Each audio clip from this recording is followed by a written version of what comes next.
Hi everyone, I am Vineet Loomba, top educator here at Unacademy.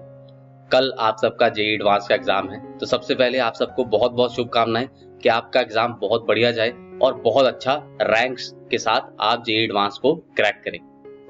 हर साल जब भी जेईई एडवांस का एग्जाम आता है तो मेरे को अपना जेईई एडवांस का एग्जाम का जो टाइम है वो याद आ जाता है। आई स्टिल रिमेम्बर के जो मेरा एग्जाम था वो दूसरे शहर में था, मतलब मेरे को ट्रैवल करना था। तो सुबह 6 बजे के अराउंड मैं चला और by bus I travel to the examination centre. First time ही मैं सेंटर में जा रहा था, पहले सेंटर मैंने नहीं देखा था।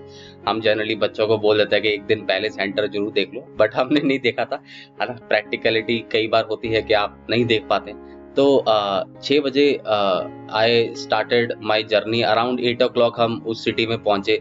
फिर वहां से मैं अपने पेरेंट्स के साथ गया था, बाय बस वी ट्रेवल्ड एंड फिर हम सेंटर तक गए, है ना, by auto. Autos were going to that centre. तो वहां जाके फिर रोल नंबर वगैरह देखा। ऐसा करते करते टाइम हो गया था and I directly went for my exam. ठीक है, तो बेसिकली जब मैं एग्जाम में बेसिकली घबराहट तो होती ही है ना हर एक बच्चे को, हम कितना भी कह दें कि बेटा कॉन्फिडेंस रखो, डरो नहीं, लेकिन यार डर तो होता ही है। आपने प्रेपरेशन की है, आपने अपना टाइम इन्वेस्ट किया है, आपने अपना एफर्ट इन्वेस्ट किया है, और जब भी हम कोई इन्वेस्टमेंट करते हैं तो जब उसके रिटर्न्स लेने का समय आता है तो हमें होता है यार हमारी इन्वेस्टमेंट कहीं डूब ना जाए, है ना। चाहे आप पैसा इन्वेस्ट करते, चाहे आप टाइम इन्वेस्ट करते, चाहे आप अपना एफर्ट इन्वेस्ट करते। तो जब मैं एग्जामिनेशन वाली अपने हॉल में गया और सीट में बैठा, हाँ, तो रूम जो था वो नॉर्मल जैसे स्कूल्स होते हैं वैसा था। बेंचेस जो थे वो थोड़े छोटे बच्चों वाले बेंचेस थे ना। तो बेसिकली ऐसे टेढ़ा से होके थोड़ा साइड में होके बैठा था ना, मतलब not that comfortable, but you can not complain ना यार। जैसा भी अब सेंटर अलॉट हुआ आपको वैसे ही बैठना है ना। और उस समय गर्मी का भी सीजन था तो पंखा चल रहा था धीरे धीरे, और स्ट्रेस बढ़ रहा था, पसीना तो वैसे ही आ जाता है ऐसी सिचुएशन में, है ना।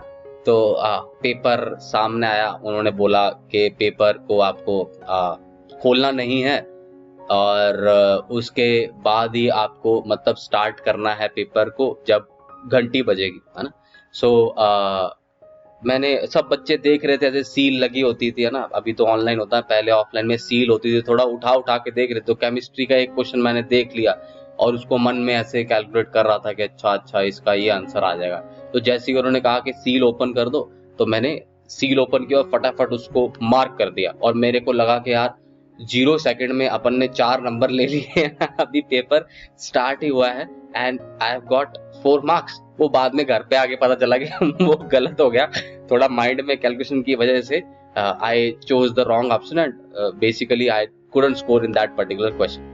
उसके बाद जब पेपर खुला तो केमिस्ट्री का जो पहला क्वेश्चन था जो टॉप में था उसी पेज में, तो वो देखा, वो कुछ रेट कांस्टेंट पे था, केमिकल काइनेटिक्स का क्वेश्चन था।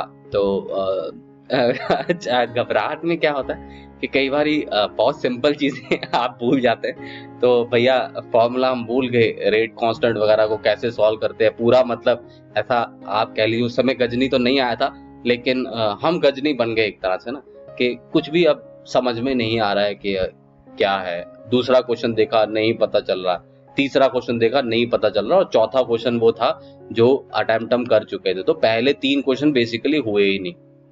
बहुत ज्यादा घबराहट होने लग गई। और मेरे साथ ऐसा होता है कि जब मेरे को घबराहट होती है तो मेरे दिल की धड़कन तेज होके मेरे को ऐसे गले में सुनाई देने लग जाती कई बार।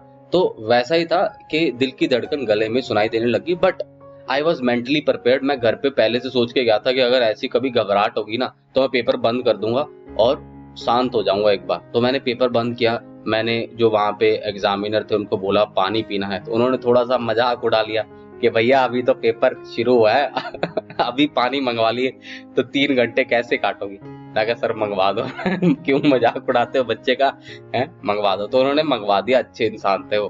तो उन्होंने मंगवा दिया, पानी मैंने पिया। इसमें मेरे 5-4 मिनट चले गए, तब तक वो साइन वाइन ले रहे थे शीट में। तो वो साइन वगैरह मैंने कर दिए। फिर मैंने दोबारा से पेपर खोला। फिर मैंने सोचा कि चलो अभी पहले रेट कांस्टेंट डेराइव करते हैं। फिर मैंने वो डेराइव किया, तो उसका जो फॉर्मूला था वो देखा कैसे बनाते हैं, फिर वो क्वेश्चन हो गया। और फिर सेकंड क्वेश्चन को दोबारा से देखा, फिर वो भी हो गया, फिर थर्ड भी हो गया, फिर क्वेश्चन जो जो होने थे वो होने लगे। बेसिकली एक शुरू में आप कह सकते हैं एक बॉटल नेक आ गया था, एक शुरू में आप कह लीजिए मेरे आगे एक पहाड़ सा आ गया था ना, तो पहाड़ को अब क्रॉस करना था। वो पहाड़ किसका था? वो पहाड़ डर का था, वो पहाड़ डीमोटिवेशन का, लो कॉन्फिडेंस का, किसी का भी बोल दीजिए। वो बहुत ही खतरनाक एक दीवार बन गई थी जिसको लांघना उस समय बहुत जरूरी था।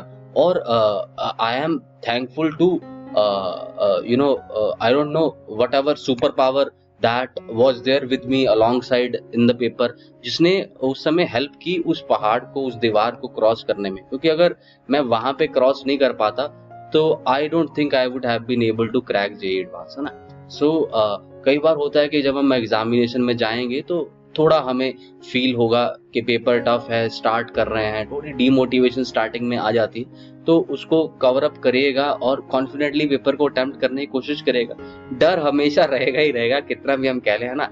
और डर का सामना करने के बाद ही हम अपने लक्ष्य तक पहुंच सकते हैं, ठीक है। सो ये छोटा सा इंसिडेंट था। तो मैं उम्मीद करता हूँ आप लोगों के साथ ऐसा कुछ भी ना हो और आपका पेपर बहुत स्मूथली जाए एंड आप बहुत बहुत बहुत अच्छे स्कोर के साथ, यार बहुत बढ़िया रैंक के साथ, आपने जितनी मेहनत करी है उससे दुगना तिगुना आपको रिजल्ट मिले। बहुत बढ़िया आप अपने कॉलेजेस में बहुत बढ़िया ब्रांचेस आपको मिले, है ना। My best wishes are always there with all of you, है ना। चाहे आप मेरे से पढ़े चाहे आप नहीं पढ़े, irrespective of that, I will always wish good luck to all of you, and I'll hope that you bring the best results for yourself, for your parents. All the very best for your exams.